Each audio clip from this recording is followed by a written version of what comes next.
자, 여러분, 지난 주간에 바울이 처했던 상황을 기억해 보십시오. 에베소에서 폭동이 일어났습니다. 그렇죠?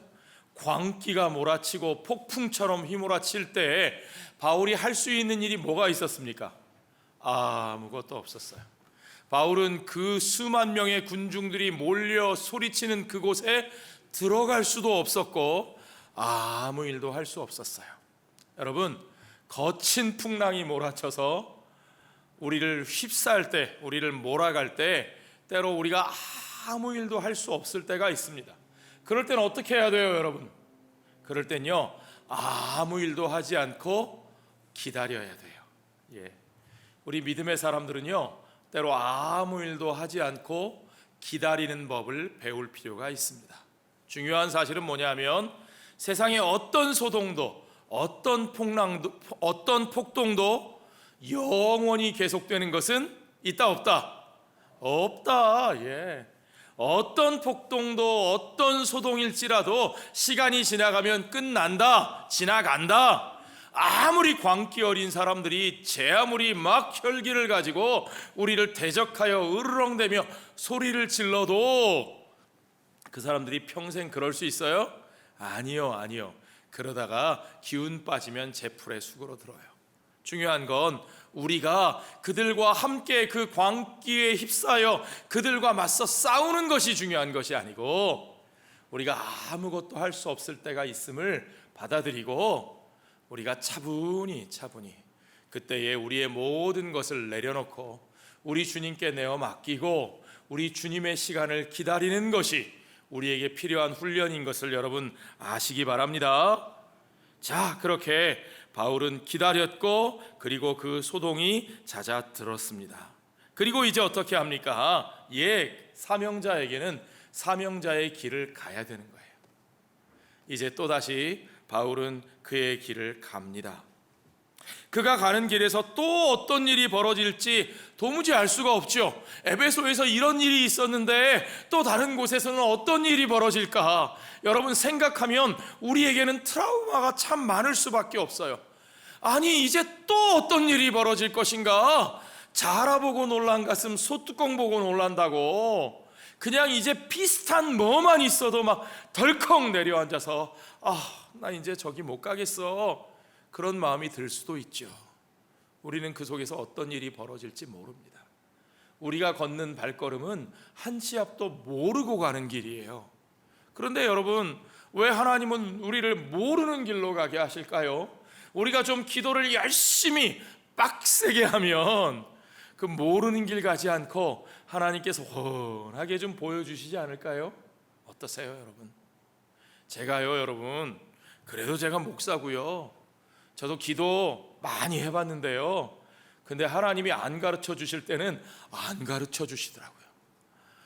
저도 아직도 모르겠는 게 얼마나 많은지요. 제 코앞에서 제가 어떤 길을 가야 되는지 하나도 보이지 않을 때가 너무도 많아요. 지금도 보이지 않는 게 너무너무 많아요. 그러나 여러분, 분명한 것 한 가지는 우리는 그 모르는 길을 걸어가기 때문에 우리 가운데 믿음이 역사하는 것을 여러분 아시기 바랍니다.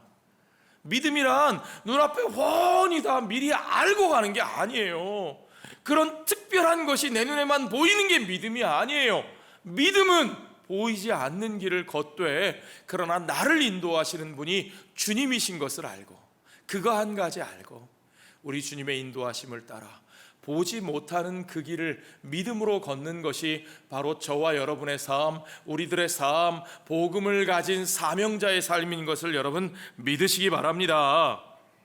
바울이요, 에베소에서 그 일을 겪고 나서 이제 마게도냐로 다시 건너갑니다. 에베소는 소아시아, 터키에 있는 지역이고요, 거기서 해협을 건너 다시 마게도냐, 그가 두 번째 전도 여행에서 복음을 전하고 교회를 세웠던 그 지역을 돌아봅니다.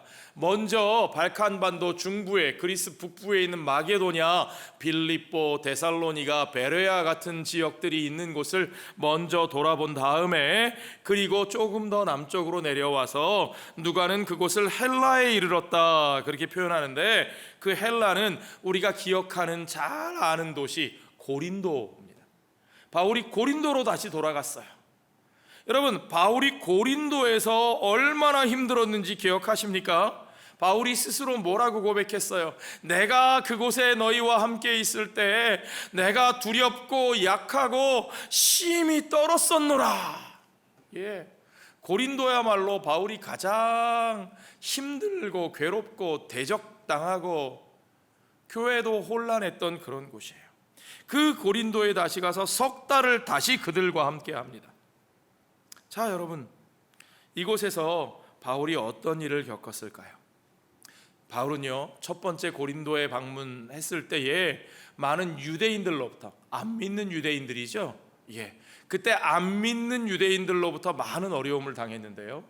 두 번째 방문했을 때는 그곳에 교회가 있으니까 이제는 모든 일이 순탄했을까요? 그랬으면 좋았겠는데, 사실 바울의 서신들을 잘 우리가 살펴보면요, 바울이 두 번째 고린도에 갔을 때는 이번에는 교회 안에 파당이 생겨가지고 거기서 그리스도인들조차 바울을 대적하는 사람들이 굉장히 많았다는 사실이요.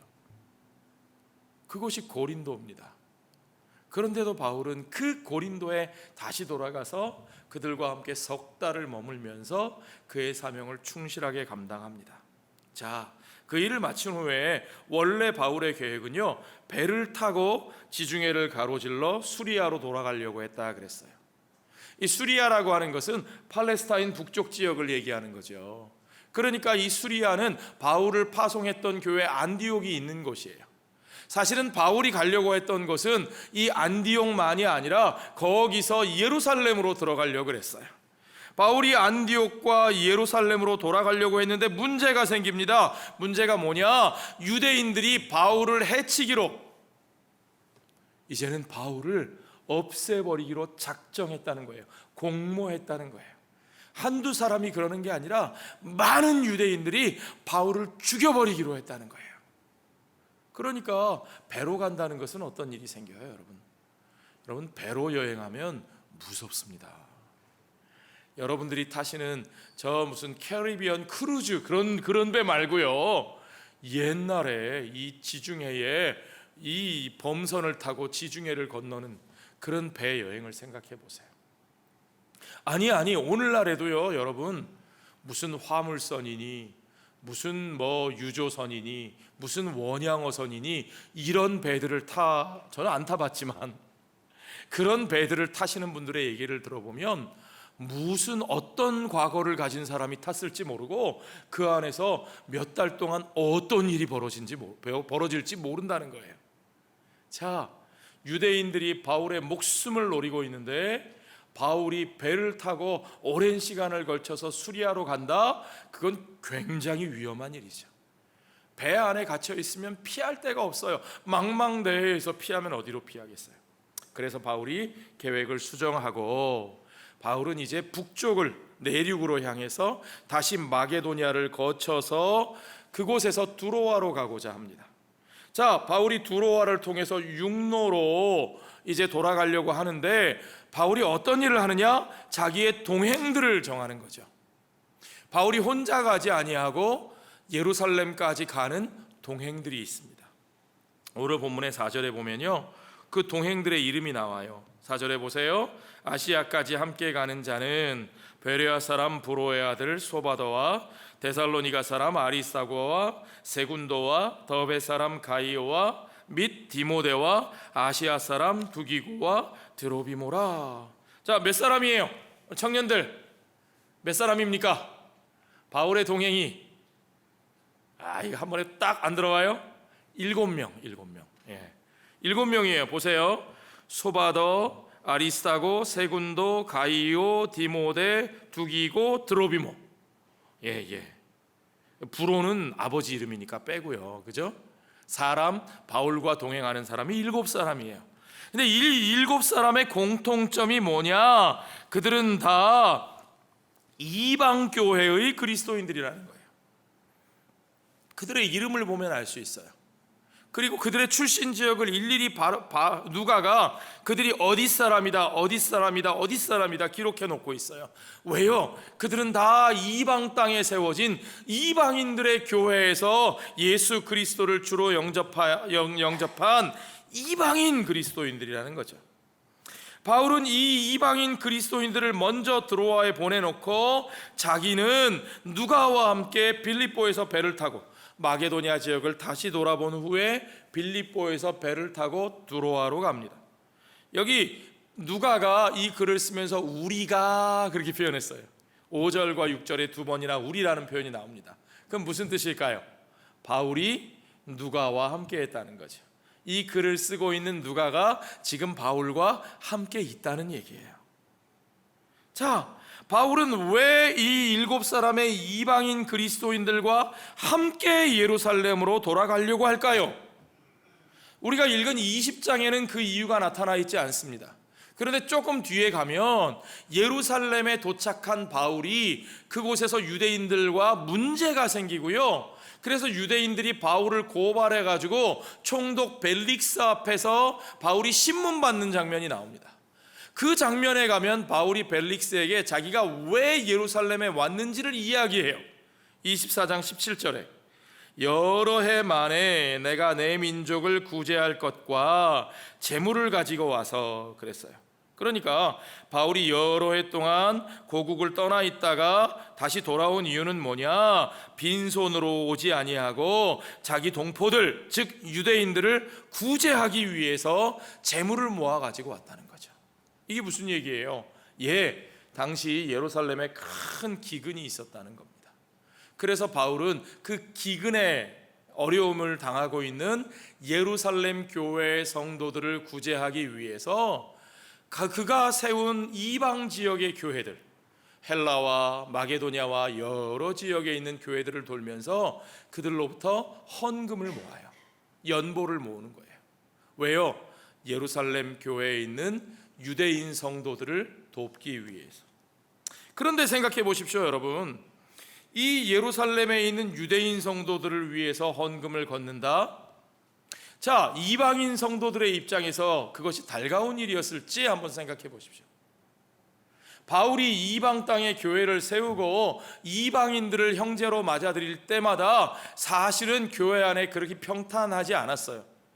바울의 사역마다 유대인들이 나서서 앞장서서 방해했던 것은 그건 물론이고요, 이방인 성도들의 입장에서 그 모습을 보는 것도 유대인들에 대해서 쉽지 않은 일이었어요.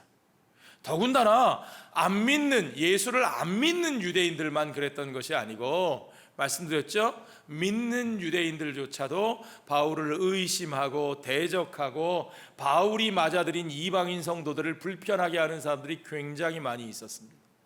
여러분, 갈라디아서에 보면 우리가 그 장면을 확인할 수 있는데, 바울을 향해서 계속해서 들어오는 압박이 뭐냐면, 이방인들을 교회에서 맞아들이면 그들에게 할례를 받게 해야 된다. 그들도 할례를 받아야 우리와 같은 한 형제가 될 수 있다. 할례를 받지 않은 자가 어떻게 하나님의 백성이 될 수 있느냐? 할례를 요구하고, 어떤 음식을 먹지 말 것을 요구하고, 유대인들의 율법을 요구하고, 그래서 자기들이 그들보다 우월한 주위에 있는 것처럼 압박하는 유대인 성도들이 굉장히 많이 있었다는 거죠. 여러분, 심지어 베드로 같은 사람이 어떻게 했어요? 베드로가 교회에 헤드십을 가진 리더였는데, 심지어 베드로조차도 물론 고넬료와 같은 이방인들에게 복음을 전하고 그들과 함께 했지만, 그러나 예루살렘에서 어떤 사람들이 왔다 그러면 이방인들과 같이 먹다가도 어떻게 했어요? 베드로가 얼른 불편한 그 자리를 피해서 몸을 숨기고 내뺐다는 거죠. 바울은 베드로의 그런 모습을 용납하지 않았어요. 어떻게 그럴 수가 있느냐? 어떻게 우리가 이 이방인 형제들을 이렇게 대할 수가 있느냐? 아니다. 유대인이나 이방인이나 할례 받은 자나 할례 받지 아니하는 자나 그들의 육체와 혈통이 그리스도 안에서 아무 소용이 없고 오직 그리스도 안에서 우리 모두에게 차별이 없느니라. 오직 그리스도를 믿는 믿음 안에서 우리가 하나가 되었고 하나님의 한 백성이 되었기에 우리들 사이에는 아무런 차별이 없느니라. 여러분, 바울이 그토록 로마서와 갈라디아서와 여러 서신서에서 믿음으로만을 강조하는 이유가 뭐냐? 그 믿음으로만의 핵심은 뭐냐 하면 차별이 없는 하나됨의 복음을 말하고 있는 거예요. 오직 우리가 믿음으로만 구원을 받았기에 우리가 자랑하는 혈통과 육신과 행위의 그 어떤 조건도 우리의 구원의 조건이 될 수 없다는 사실을 바울은 정말 목숨을 걸고 선포했습니다. 그래서 바울이 전한 복음, 아니 우리 주 예수 그리스도의 복음, 하나님 나라의 복음은 화해의 복음이고 평화의 복음이고 하나됨의 복음이에요. 바울은 오직 그 복음을 가지고 이방인들에게 하나님의 백성 가운데 그들이 하나 되었음을 선포하면서 이제는 또한 그들이 그 믿음을 그냥 머리로만 알고 있는 것이 아니라 그들의 삶 속에서 바로 실천하기를 원하고 있습니다. 그래서 비록 유대인들 가운데 그들을 아직도 의심하고 아직도 적대시하고 아직도 불편하게 하며 참으로 복음과 상관없는 쓸데없는 영적 교만으로 그들을 찍어 누르는 그러한 유대인들의 압박이 있을지라도 바울은 이방인 교회의 온 형제들과 함께 그 유대인들을 미워하지 않습니다. 그 유대인들이 어려움 당했다는 소식을 들었을 때 에이 쌤통이다, 저것들 우리한테 그렇게 잘난 척하고 힘들게 하더니 에휴 저거 봐, 망하는 거 봐, 하나님한테 벌 받은 거야, 벌. 여러분, 우리 자신들을 돌아보아야 합니다. 우리가 혹시 남의 어려운 소식을 듣고 에이 저거 봐, 저거 봐, 하나님한테 벌 받은 거야, 벌. 혹시라도 우리가 그런 생각들 한 적은 없는지, 그런 말을 내뱉은 적은 없는지. 여러분, 그것은 복음에 합당한 삶이 아닙니다. 바울은 그 이방인 성도들과 함께 그들을 핍박하고 어렵게 했던 그 유대인들을 위하여 그 헌금을 모으고 기꺼이 그들이 거기에 동참한 후에 바울이 이제 그 헌금을 전하기 위하여, 그 구제를 전하기 위하여 예루살렘을 향하여 가는데, 바울은 그것을 가지고 자기가 혼자 가지 아니하고 이방인 교회, 이방인 성도들의 대표들을 불러 모아 그들과 함께 가고 있는 거죠. 여러분, 그 의도를 아시겠습니까? 왜 이런 일을 할까요?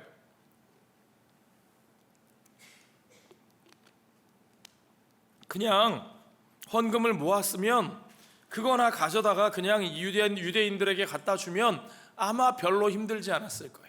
별 문제 없었을 거예요. 간혹 어떤 유대인들 중에 이거 이방인들이 헌금한 거야? 이거 혹시 부정한 거 아니야?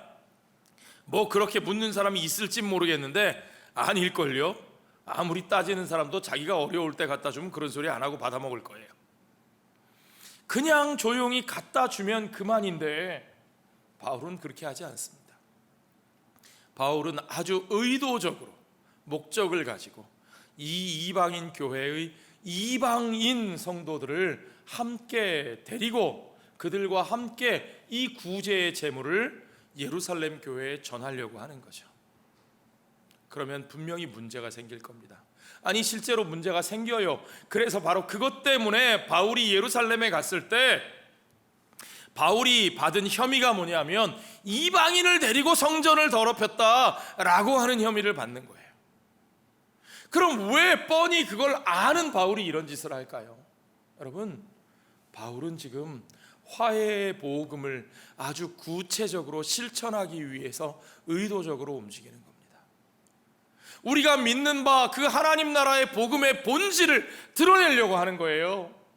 우리가 유대인이든지 이방인이든지 우리가 이제 그리스도 예수 안에서 그 십자가의 그 보혈의 대속의 은혜로 구원을 받았고, 이제 우리가 다 같이 한 성령을 받았으므로 이제 우리가 그 은혜 안에 그리스도 안에서 한 성령 안에서 우리가 이제 한 하나님의 백성이 되었다, 한 가족이 되었다는 것을 확인하기 위하여 불편하더라도 피하지 아니하고 그 한 형제됨을 그들이 만나 확인케 하는 것을 우리는 분명하게 바울의 의도로 확인할 수 있습니다. 여러분, 우리가 믿는 하나님 나라의 복음은 화해의 복음이요 평화의 복음인 것을 믿으시기 바랍니다. 불편한 자를 불편한 대로 밀어내고 따로 사는 것이 아니라 오직 우리가 복음 안에 있기에 불편한 그들에게 손 내밀어 그리스도 안에서 우리가 하나됨을 확인하는 역사가 저와 여러분의 삶 가운데, 또한 우리 민족 가운데 일어나기를, 우리가 살아가는 모든 이웃들 가운데 일어나기를 주의 이름으로 축원합니다. 자, 그들을 먼저 드로아에 보냈다가 바울 일행도 그들과 함께 드로아에서 만났습니다. 드로아가 어디냐? 드로아는요, 여러분이 잘 아는 트로이라는 곳이에요. 트로이 들어보셨죠? 트로이 하면 떠오르는 게 트로이의 목마. 그렇죠. 트로이의 목마, 일리어드 오디세이에 나오는 그 멋진 장면, 바로 그 도시가 드로아입니다. 드로아는 그렇게 이 소아시아의 도시국가들과 그리스, 마케도니아의 도시국가들이 교류하는 그 핵심 가운데 있었던 곳이었던 거죠. 바울이 그곳에 7일을 머물렀어요. 불과 7일을 머물면서도 바울은 그곳에서 하나님 나라의 복음을 전하는 기회를 놓치지 않으려고 최선을 다하는 겁니다. 자, 7절에 보세요. 그 주간의 몇째 날에? 첫날에, 한 주간의 첫날이 무슨 요일이에요? 정답입니다. 한 주간의 첫날은 어떤 분은 월요일 그러시는 분이 계신데, 월요일 아니고 월화수목금토일이 아니고 일월화수목금토. 한 주간의 첫날이 왜 주일일까요? 우리가 그것을 왜 주일이라고 부를까요? 왜 주의 날이라고 부를까요? 여러분, 성경의 주의 날, the day of the Lord, the day of the Jehovah, 여호와의 날이라고 부르는 날은 구약의 이스라엘 백성들이 억압과 핍박 가운데 살아갈 때에 여호와 하나님께서 그가 약속하신 언약대로 기름 부으심을 받은 주의 종 메시아를 통하여 그 모든 핍박 가운데 그들을 건져내시고 그들을 열방 가운데 높이시는 그날, 여호와의 날, 여호와의 언약이 성취되는 날, 여호와의 심판이 이루어지는 날, 그날을 여호와의 날, 주의 날이라고 불렀어요. 자, 그런데 지금 성경은, 또한 우리 신약시대의 성도들은 주의 날을 안식 후 첫날, 한 주간의 첫째 날, 구약의 안식일은 7번째 날, 토요일, 오늘날로 하면 사바스데이, 제7일을 거룩하게 지키라 하는 안식일의 명령 제7일인데, 우리는 그 안식일 다음 날, 안식 후 첫날, 한 주간의 첫째 날을 주의 날이라고 부른다는 거죠. 왜 그럴까요? 구약의 모든 성도들이 바라보던 그 여호와의 날, 주님의 언약이 성취되어지고 주님의 심판이 이루어지고 하나님의 백성들이 이 세상 권세를 이기고 우리 하나님의 나라가 이 땅에 선포되어지는 그날, 그날이 언제 이루어졌는가? 진짜 그날이 언제인가? 그날은 바로 하나님의 기름 부으심을 받은 메시아 우리 주 예수 그리스도께서 그의 백성 가운데 오셔서 그의 백성의 죄를 돌보시고 그가 그 모든 죄와 사망의 권세를 이기고 죽음에서 부활하여 승리하신 날, 하나님께서 승리하신 그날, 그 부활의 날, 안식 후 첫날이 바로 주의 날이라고 구약의 모든 성도들이 바라보던 그 주의 날, The day of the Lord가 바로 그 날이라고 신약의 모든 성도들이 바로 그렇게 믿었다는 거죠. 그래서 바로 주의 날, 그 주의 날 우리는 부활하신 주님을 기억하며 그 주님이 자신을 기억하라 말씀하신 대로 우리가 주님의 살과 피를 먹고 마시며 떡을 떼며 하나님 앞에 부활의 축제의 예배를 드리는 거예요. 제가 늘 말씀드리죠. 우리가 드리는 매 주일 예배는 더 이상 피의 제사가 아니고 엄숙하고 무거운 피의 제사가 아니고 우리는 부활의 기쁨을 나누는 찬양의 예배로, 축제의 잔치로 우리 하나님 앞에 서는 날인 것을 여러분 믿으시기 바랍니다. 바로 그 주의 날, 바울과 그 일행들과 또 그 드로아에 있던 많은 사람들이 모여서 떡을 떼었습니다. 그들이 떡을 떼면서 바울이 이제 다음 날이면 떠나게 되어 있으니까 그들 앞에서 바울이 강론합니다. 강론할세. 자, 이 강론이라는 말이 나와요.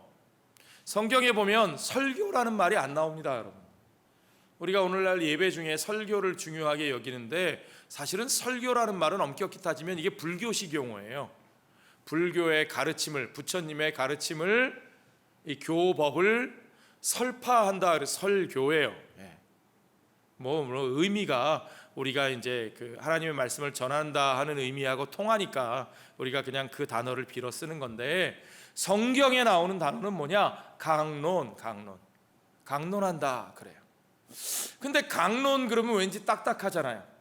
오늘날 우리는 설교 그럼 어떻게 생각해요? 설교 그러면 첫째, 뭔가 감동적이어야 되고, 그러기 위해서 뭔가 딱 와닿는 재밌으면서도 감동적인 뭔가 예화가 있어야 되고, 그러면서도 뭔가 이렇게 딱 압축적으로 재미있게 성도들을 끌어가면서, 제일 중요한 게 뭐냐? 길지 않아야 되죠. 그죠? 예. 설교는 길지 않은 시간 안에 딱 마치는 그런 걸 설교라고 생각해요. 그래서 가끔 저보고 어떤 분들이, 아유, 목사님은 좀 설교를 무슨 강의같이 해요. 그 말은 무슨 말이냐면, 첫째, 딱딱하다. 둘째, 어렵다. 셋째, 재미없다. 넷째, 너무 길다. 근데 여러분, 바울이 하나님의 말씀을 어떻게 전했다고요? 그가 강론했다 그랬어요. 강론. 오늘날 우리가 생각하는 설교의 고정관념을 좀 내려놓을 필요가 있습니다. 사도들은요, 하나님의 말씀을 강론하는데 그들이 어떻게 강론했느냐? 구약 시대의 모든 이야기들을 통해서, 모세오경과 선지자들의 글과 그리고 시편을 통해서 그 모든 구약 성경의 이야기들을 쭉 풀어가면서, 그러므로 이 모든 것이 예수 그리스도 안에서 어떻게 이루어졌는가, 그 하나님 나라의 구원의 역사를 쭉 그들 가운데 강론하는 방식이었어요. 그러니까 여러분, 그게 금방 끝났겠어요? 더군다나 바울은 지금 내일 떠나야 돼요. 그러니까 바울이 언제까지 강론했다고요? 말을 언제까지요? 밤중까지 계속하매. 이 언제 시작했는지 모르겠는데요, 밤중까지 계속해요. 큰일 났어요 여러분이. 제가 성경 이렇게 읽고 제가 이렇게 하면 여러분 어떻게 하시겠어요? 바울이 이렇게 열심히 말씀을 전하면 어떤 일이 일어나야 했을까요? 적어도 바울인데, 그죠? 여기 서 있는 장 목사가 아니라 적어도 바울 정도 되는 대단한 분이 이렇게 열심히 밤중까지 강론을 하면 뭔가 좀 특별한 일이 일어나야 되지 않겠어요? 막 하늘에서 불이 떨어지고, 막 사람들이 방언을 하고, 막 적어도 바울이 말을 하면 막 아멘 아멘 막 할렐루야 하면서 막 뒤집어지는 역사가 일어나야 되지 않겠어요? 여러분 어떻게 하시겠어요? 전 그런 생각해봐요. 여러분들이 제가 설교를 하니까 아멘을 안 하지, 바울 사도가 여기 와서 하면 막 그냥 아멘 아멘 하면서 막 가슴이 뜨거워지고 막 불이 일어나지 않을까요 여러분? 어떨까요? 그런데요, 성경을 보니까 그것과 전혀 다른 분위기예요. 오늘 본문의 9절을 보세요. 9절. 유두고라 하는 청년이 창에 걸터 앉아 있다가, 우리 교회 같으면 저 2층 난간쯤에 걸터 앉아 있다가, 우리 교회 청년이 그러고 있으면 우리 백 목사님이 가만히 안 두시겠죠? 아마 자리가 모자랐을 거예요 제가 보기엔. 청년이 창에 걸터 앉아 있다가 깊이 졸더니, 바울이 설교를 하는데 졸아요. 와, 제가 이걸 보면서 얼마나 위로가 됐는지 몰라요. 제 설교에만 조는 사람이 있는 게 아니에요. 바울이 설교하는데도 조는 사람이 있었어요. 아주 위로가 됩니다. 그런데 바울이 조는 사람이 있는데도 강론을 끝내지 않고 강론하기를 더 오래 하매 급기야 졸음을 이기지 못하여 어떻게 됐다고요? 3층에서 떨어지거늘. 저기서 뚝 떨어졌어요 밑으로. 저 2층 난간에서 앉아서 예배드리다가 졸다가 여기서 탁 떨어지니까 어떻게 했겠어요? 여러분들이 예배드리다가 여기 가가지고 이거 어떻게 된 거야? 가서 일으켜 보니까 어떻게 됐다고요? 이미 죽었는지라. 와우. 이런 일이 일어났으면 어떻게 되겠어요 여러분? 아니, 교회에서 어찌 이런 일이 일어났을까? 이게 막 난리가 나는 거죠. 큰일 나죠, 그죠? 여러분, 이런 심정은 이거 설교 안 해보신 분은 모릅니다. 아이고, 예, 저도 참 제가 부족해서 그렇지만 얼마나 마음이 낙심되고 힘들 때가 많은지 몰라요. 어떤 때는 이건 내가 열심히 정말 고민하고 씨름해가지고 밤새 가면서 준비했는데, 아유, 이건 누가 관심이나 있을까? 이 얘기 알아듣는 사람이나 있기나 한가? 어떤 때 보면 아무 반응이 없어요. 막 이건 진짜 중요한 얘기야 이래가지고 막 나름 막 강조해서 얘기했는데 반응이 없어요. 아무 반응이 없어요. 똑같아요. 그리고는 보면 아무것도 달라지지 않아요. 그러다가 유두고와 같은 일이 일어나요, 안 일어나요? 다행히 우리 교회는 난간에서 떨어져 죽은 사람은 없지만 사실은 비슷한 일이 일어나요. 말씀에 대해서는 아무런 반응이 없다가 한 번씩 정말 생각지도 못한 일들이 뻥뻥 터지면서 왜 이렇게 시험 들었다 그러는 사람들은 많은지, 말씀에는 예민하지 않았는데 왜 이렇게 다른 일들에는 예민하신지 막 그러면서 나가 떨어져서 죽은 사람처럼 되는 일들이 얼마나 많은지 모릅니다. 그럴 때마다 내가 이 일을 계속할 수 있을까? 내가 계속 이렇게 하는 게 옳은가? 그런 고민이 들죠. 그럼 어떻게 할까요? 저는 그런 고민이 드는데 저는 사실 강심장이 못 돼가지고 저 같으면 막 절망이 될 텐데 바울은 어떻게 했는지 보세요. 바울은 10절에 보니까 얼른 내려가서 그 위에 어떻게 했다고요? 엎드려 그 몸을 안고 말하되 떠들지 마라. 생명이 그에게 있다. 그 몸 위에 자신의 몸을 엎드려 안고 기도하는 모습이 여러분 어떠세요? 누구 모습 떠올라요? 저는 엘리야 선지자의 모습이 떠올라요. 그 사르밧 과부의 아들을, 그 죽은 과부의 아들 위에 몸을 포개고 기도하는 엘리야 선지자의 모습. 그의 제자였던 엘리사 선지자도 그랬어요. 수넴 여인의 아들, 그렇게 자신을 서포트하고 헌신하며 도와주던 그 여인인데 하필이면 그 여자의 외아들이 죽어요. 그때 엘리사가 달려가서 그 아들 위에 엎어져 그 손을 맞잡고 그의 입을 맞추고. 여러분, 이 장면을 보면 어떤 생각이 드십니까? 사실은 유대인들에게 죽은 사람의 위에, 그 시신 위에 자기 몸을 포갠다는 건 있을 수 없는 일이에요. 사실은. 왜요? 모세의 율법에 뭐라고 돼 있어요? 시신을 만지기만 해도 어떻게 돼요? 부정한 자가 되는 거예요. 부정한 자, unclean한 사람이 되면 어떻게 돼요? 하나님의 백성들의 공동체에 함께 머물 수가 없어요. 밀려나게 돼 있어요. 내보내져요. 차단돼요. 격리돼요. 그러니까 유대인들은 부정한 것에 접촉하지 않는 것이 굉장히 중요한 습관처럼 되어 있어요. 자, 그런데 사도 바울이 그 시신을 향해서 자기의 몸을 포개합니다. 여러분, 우리에게는 그런 용기가 있습니까?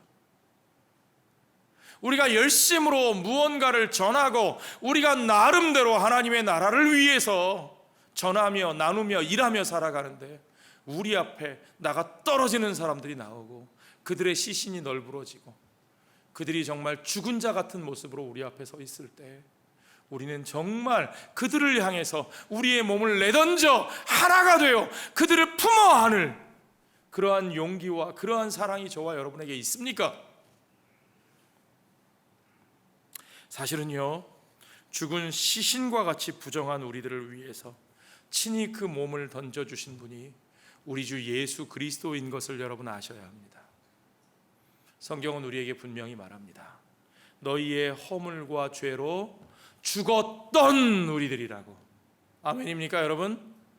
우리는 죽을 뻔한 상태에서 조금만 어떻게 해보면 살 가능성이 있기 때문에, 그래서 예수님이 오셔서 그 가능성을 끌어내려고 우리를 어떻게 해서 우리가 잘 돼서 살아난 게 아니에요. 우리들에게는 이미 그 어떤 가능성도 남아있지 않은 자들입니다. 우리의 허물과 죄로 이미 완전히 죽었던 우리들. 그러므로 우리는 이 유두고의 시신과 같이, 그 수넴 여인의 아들의 시신과 같이, 그 사르밧 과부의 시신과 같이 우리들도 시신과 같은 자로, 부정한 자로 그렇게 버려져 있어 마땅한 사람들입니다. 그러나 예수님은 바로 그런 우리들을 버려두지 아니하시고 그 귀하신 몸이 이 땅에 오셔서 우리들에게 자기의 몸을 포개실 뿐만 아니라 우리들을 품어 안으실 뿐만 아니라 그가 우리들의 그 모든 부정함을 다 짊어지시고 그가 친히 부정한 자가 되어서 그 예루살렘 성문 밖으로 나가사 그가 그 갈보리 고난의 길을 걸어가시고 그가 그 죄인들의 그 모든 죄를 위하여 십자가에 피 흘려 죽으심으로 말미암아 저와 여러분의 그 모든 죄가 이제 곧 보혈의 공로로 정결하게 씻긴 것을 여러분 믿으시기 바랍니다. 그것이 우리 주 예수 그리스도의 사랑의 본질입니다. 우리는 바로 그 은혜를 입은 사람들입니다. 우리는 바로 그 사랑을 입은 사람들입니다. 그러므로 우리의 눈앞에 누군가 죽은 자처럼 떨어져 쓰러져 널브러져 있다고 할지라도 우리는 그가 부정하다고 피하고 두려워하고 떨어져 절망하고 포기하고 떠나가면 안 되는 거예요. 우리는 그러면 안 되는 거예요. 이제 더 이상은 희망이 없다고 말하면 안 되는 겁니다. 우리가 그러한 우리들이 주님의 은혜로 살아났기 때문에요. 그래서 바울이 뭐라 그래요? 떠들지 마라. 떠들지 마라.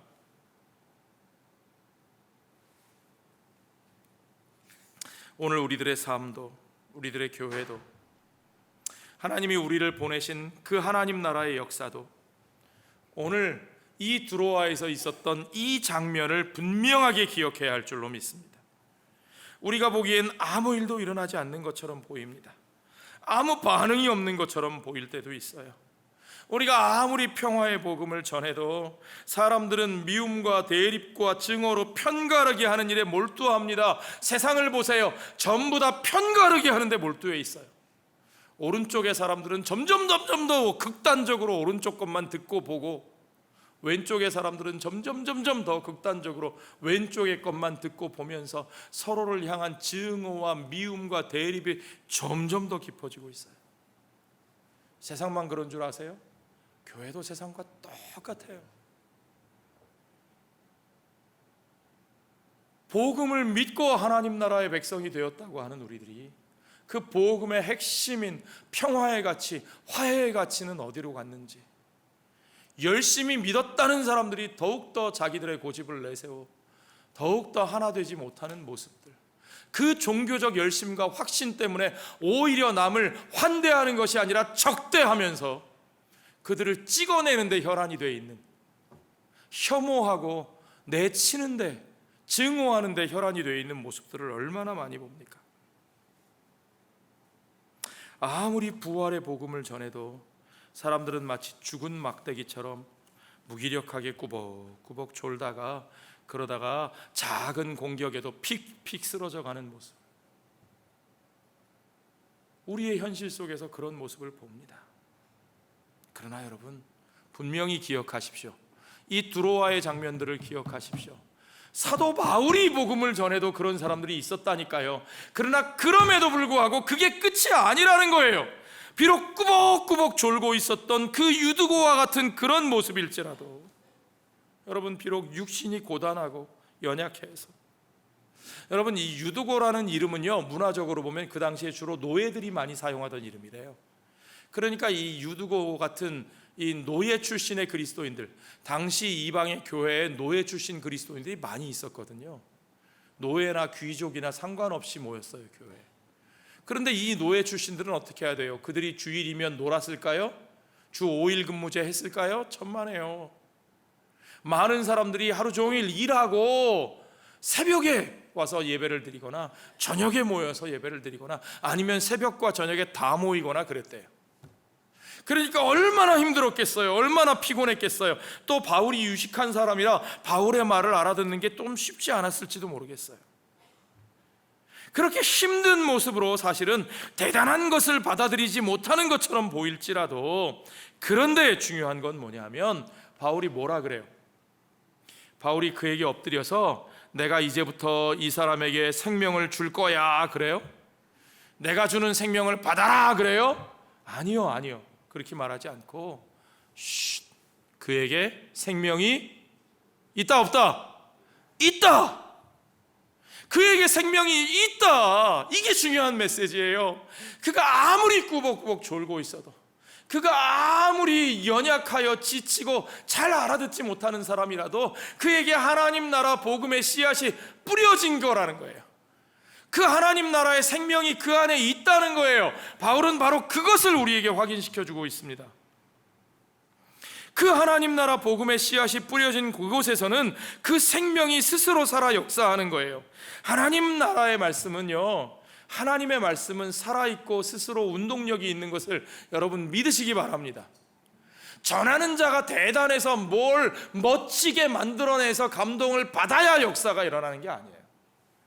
듣는 여러분들이 대단히 스마트하고 뛰어나서 여러분들이 학벌이 좋고 젊고 어쩌고 저쩌고 해서 여러분들이 잘 쏙쏙 빨아먹어서 그래서 우리가 대단한 일을 해내는 게 아니에요. 여러분, 그런 교회를 꿈꾸지 마세요. 하나님의 말씀은 스스로 살았고 운동력이 있습니다. 하나님 나라 복음의 생명은 그 씨앗이 뿌려진 곳마다 그 연약함에도 불구하고 그곳에서 스스로 역사하여 그들을 변화시키시는 것을 믿으시기 바랍니다. 에스겔 선지자에게 하나님이 보여주신 그 환상처럼 마른 뼈라도 하나님이 하시는 그 역사 가운데 살아 일어나 하나님의 군대로 세우심을 받는 것을 여러분 믿으시기 바랍니다. 중요한 것은 우리가 꾸준히 그 씨앗을 뿌리느냐 하는 거예요. 중요한 것은 우리에게 진짜 그 하나님 나라의 생명의 복음이 우리에게 있는가 하는 거예요. 여러분, 선지자들의 때에도 사도들의 시대에도 그리고 오늘 우리들의 시대에도 가장 약한 존재인 저와 우리들을 통해서, 저와 여러분을 통해서 증거된 그 복음의 말씀이 스스로 살았고 운동력 있는 참된 생명으로 그 연약한 자, 우리가 보기에는 죽어가는 그 연약한 자의 삶 속에서도 언젠가 하나님의 방식으로 싹이 트고 살아 역사할 것을 여러분 믿으시기 바랍니다. 그것이 하나님 나라의 생명력이에요. 그래서 예수님은 하나님의 나라가 겨자씨와 같다고 말씀하셨잖아요.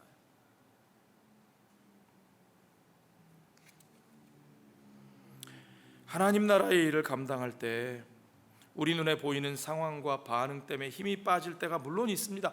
저도 힘이 빠질 때가 있어요. 저라고 늘 아무렇지도 않은 건 아니에요. 그러나 무슨 작은 문제라도 생기기만 하면 마치 기다렸다는 듯이 떠들어대면서 모두의 힘이 빠지게 하는 사람들이 있어요. 그들에게 분명히 여러분 말씀하십시오. 누구처럼요? 사도 바울처럼. 뭐라고요? 떠들지 말라. 따라해 보세요. 떠들지 말라. 네, don't be alarmed. 알람 울리지 말래요. Don't be alarmed. 그리고 우리가 해야 할 그 일을 계속하는 거예요. 자, 오늘 본문의 11절 보세요. 바울이 참 어지간한 사람이에요.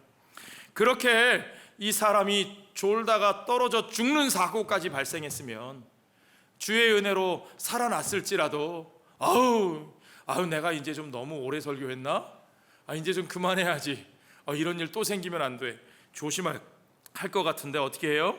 올라가 떡을 떼어 먹고 그 다음에요, 오랫동안 언제까지? 날이 새기까지 이야기를 계속하고 떠났다. 결국 할 얘기 다 하고서야 마쳤다. 아멘. 여러분, 우리 교회도 이렇게 해볼까요?